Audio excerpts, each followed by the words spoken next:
Meus amados irmãos, minhas queridas irmãs, é o que eu gosto de fazer, é anunciar as boas novas de Cristo Jesus e revelar a vontade superior do nosso Deus através da sua palavra. Eu posso contemplar milhares de pessoas ouvindo esta meditação. Eu estava lá no Ronaldão recentemente, naquele evento que houve, onde tinha aproximadamente 10 mil pessoas, e eu estava pensando lá na minha audiência. E quando eu estava pensando nisso, passou um irmão, falou comigo, disse, graças a Deus, ele disse, multidão, né? É muita gente. Disse, olha, Deus está me dizendo que os teus ouvintes é 3 vezes tanto quanto tem pessoas aqui. E é justamente a nossa pesquisa que temos feito, por onde nós passamos. Geralmente nós perguntamos quantas pessoas estão acompanhando as nossas programações aqui, e 80%, 90% das pessoas estão ouvindo este programa e demais programas que nós participamos.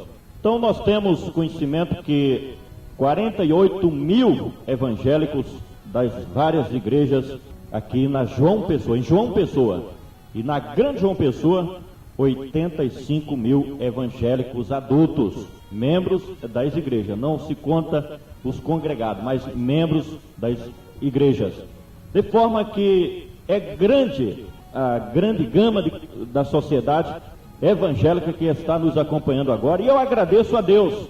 O pastor, ele fica feliz quando está na sua igreja cheia, com 500 pessoas, dependendo do tamanho da igreja, 2 mil pessoas, 3 mil pessoas, aí o pastor fica alegre. E muito mais feliz eu me sinto em saber que mais de 30 mil pessoas, agora, neste momento, estão nos acompanhando. Que Deus abençoe a cada um com bênçãos inumeráveis vindas do trono da majestade. Eu quero aproveitar estes momentos da nossa reflexão, meditação, e hoje falar a respeito daqueles que são chamados por Deus, dos servos de Deus, dos remidos, dos salvos, a nomenclatura bíblica de todos aqueles que servem sinceramente a Deus. Mas antes eu convido a você para lermos um texto da palavra sacrossanta do nosso Deus, que nós encontramos em Efésios capítulo 4, do versículo 11 ao versículo 13, que assim nos revela. E ele mesmo deu uns para apóstolos, e outros para profetas, e outros para evangelistas, e outros para pastores e doutores, querendo o aperfeiçoamento dos santos para a obra do ministério, para a edificação do corpo de Cristo, que é a sua igreja, até que todos cheguemos à unidade da fé e ao conhecimento pleno do Filho de Deus, o varão perfeito à medida da estatura completa de Cristo Jesus, nosso Senhor. De forma que, conforme nós temos lido aqui neste texto, os pastores, os evangelistas, os profetas, os apóstolos, os discípulos, os servos de Deus, são dados pelo próprio Deus, é uma dádiva de Deus. Muitas pessoas não valorizam estes instrumentos de Deus, estes mensageiros de Deus, que estão disponíveis a fazer a obra do Senhor aqui na terra. Todos esses que renunciaram a si próprios, que renunciaram à cultura deste mundo, que renunciaram o mundanismo, as suas próprias concupiscências, entregaram as suas vidas aos cuidados de Deus. Estes homens têm grande valor. Estas mulheres escolhidas de Deus têm um grande valor diante do coração do Senhor. A Bíblia diz que Deus, Ele deu para justamente a edificação da sua igreja, porque a grande preocupação do Senhor Jesus foi primeiro comprar a igreja que a Ele pertence, foi redimir, foi resgatar um povo seu especial, zeloso e de boas obras, e para a edificação desse povo, e para o crescimento deste povo chamada Igreja do verdadeiro Deus, é que Deus Ele deu, Ele tem levantado, Ele tem capacitado, Ele tem chamado, Ele tem orientado, Ele tem guiado a estes varões, a estas varoas, a todos esses que são instrumentos do Deus vivo, único e verdadeiro. Conforme a Bíblia Sagrada, nós chamamos de homens de Deus, aqueles que entregam a sua vida e vivem completamente para o Senhor. Em 1 Timóteo capítulo 6, versículo 11, como também 2 Timóteo capítulo 3, versículo 17, estes são aqueles que foram chamados pelo Senhor para realizar a sua obra e estão absolutamente, completamente ao serviço de Deus. Então, quando você vê alguém que faz verdadeiramente, legitimamente a obra do Senhor, a vontade de Deus, aí chamamos de homem de Deus, de mulher de Deus, instrumentos do Deus vivo, único e verdadeiro. O Deus que criou os céus, a terra, o mar e tudo que neles há. O Deus de Abraão, o Deus de Isaac, o Deus de Jacó. O Deus de amor, de bondade e misericórdia. Aquele que chama o homem, capacita, envia e se responsabiliza pela sua vida, pela sua manutenção e por tudo aquilo que envolve a sua pessoa. A Bíblia nos diz que existem aqueles que são servos de Deus.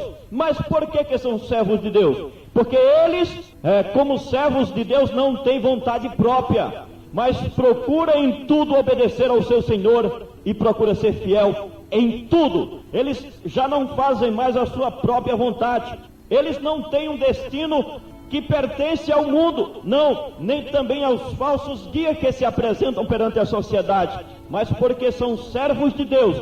Primeiro reconhecem o senhorio de Deus e são obedientes, porque o servo, conforme a sociologia, o servo dolo ou escravo, ele não tem vontade própria, mas ele tem uma vida submissa ao seu Senhor. Todas as pessoas que assim são classificadas, todos aqueles homens de Deus que recebem a nomenclatura de servos do Senhor, ele não pode fazer a vontade do mundo, ele não pode fazer a vontade simplesmente de uma instituição humana. Ele tem e deve, acima de tudo, fazer a vontade daquele que lhe comprou, daquele que é o seu Senhor, o seu mestre, o seu rei e principalmente o seu Deus. A Bíblia nos fala sobre aqueles que são chamados e são dados por Deus à igreja como pastores. E quem são esses, irmão Francisco? São aqueles que são capacitados para cuidar do rebanho do Senhor. São aqueles que são designados para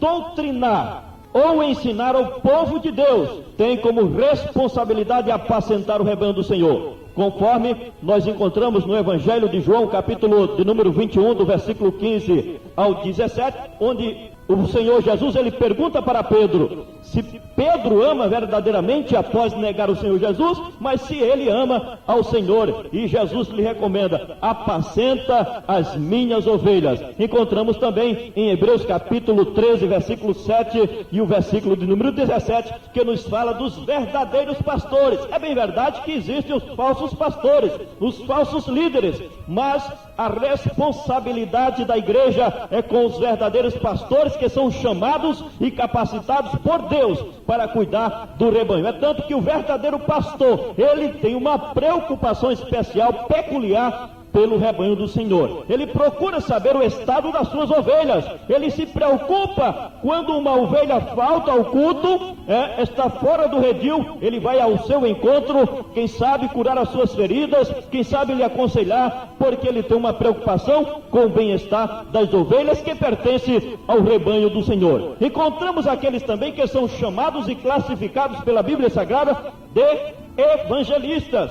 Quem são os evangelistas? A Bíblia nos ensina que são ministros do Evangelho, conforme 2 Timóteo capítulo 4, versículo 5, Efésios capítulo 3, versículos 6 e 7, são todos aqueles que eles cumprem a grande missão que o Senhor Jesus tem determinado e ordenado para eles. Mas simplesmente ter uma carteirinha de uma instituição religiosa, de que você é um evangelista, isso não quer dizer que diante de Deus, diante do Senhor Jesus, verdadeiramente você seja um evangelista. Pelo que eu compreendo, e por aquilo que determina as Sagradas Escrituras, um verdadeiro evangelista é aquele que prega a tempo e fora de tempo o Evangelho de nosso Senhor e Salvador Jesus Cristo. Não são os pregadores de doutrina, não senhor, não confunda isso. Os pregadores